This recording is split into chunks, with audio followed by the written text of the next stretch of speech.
Bienvenido a su cuarto capítulo del podcast Dos Voces, un alma. Hoy hablaremos del caos en la creación, cuando no sabemos si lo que se hace tiene sentido, si va a servir, si va a salir, y sin embargo allí seguimos porque a veces el caos no es el problema, es el lugar donde nace algo nuevo.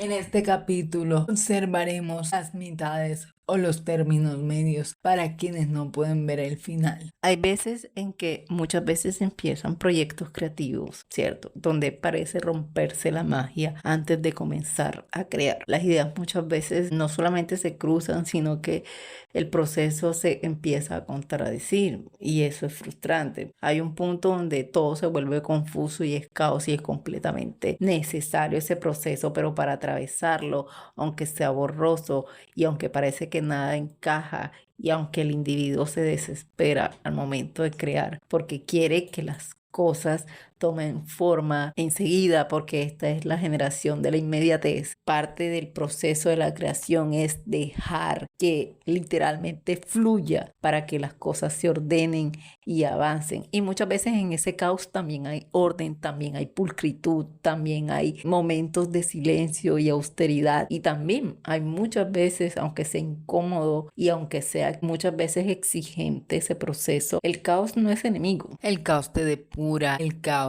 lleva emociones, el caos lleva redescubrimiento, el caos lleva luces y sombras, el caos lleva errores y aciertos, el caos lleva mentiras y verdades, y es un conjunto de situaciones, o se vuelve más bien un conjunto de situaciones con el que los artistas o las personas que se dedican a hacer procesos creativos lidian no todo el tiempo, sino este periodo para cada persona o individuo que se dedique a crear tiene un ciclo. Y ahí es donde nosotros tenemos que recordarlos, que no tenemos que entender todo en ese proceso creativo, sino sostenerlos. No es salir corriendo a la primera que algo no te salga bien, porque hay que volverlo a hacer. Y en el factor de la repetición también se encuentran formas de perfeccionar en medio de ese caos, porque quien está en conflicto es el individuo que crea,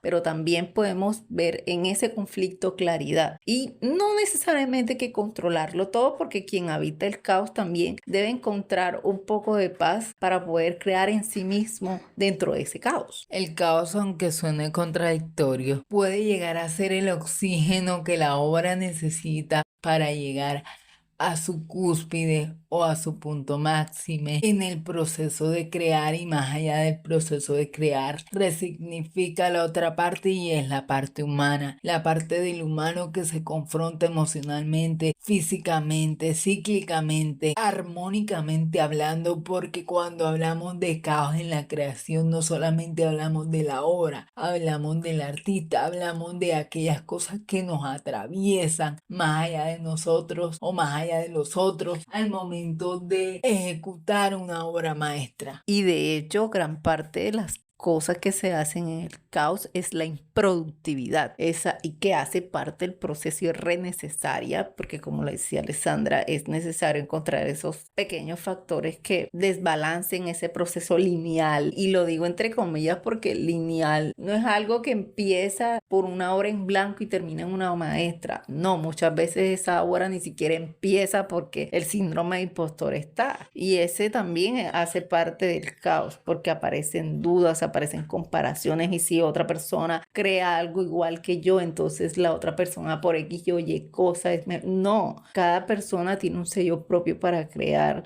su voz propia para decir: en mi forma de ver, de percepción del mundo, en mi cosmovisión del mundo, esto está bien, aunque quizá al otro no le sirva, porque cada quien tiene su proceso distintivo, no solamente para crear, sino para ver la creatividad de muchas y múltiples formas. Y así como la pausa, como lo hablamos en el episodio pasado, así como las emociones, el caos también tiene su magia. El caos es mágico. ¿Por qué? Porque nos permite confrontar aquello que en el proceso de inspiración aún muchas veces no somos capaces de afrontar. Y es la realidad. El caos nos pone de cara muchas veces a la realidad que se ve más allá de la obra y más allá del autor muchas veces. Y de hecho, cuando se crea y aparece esa vocecita, no es que se tenga que resistir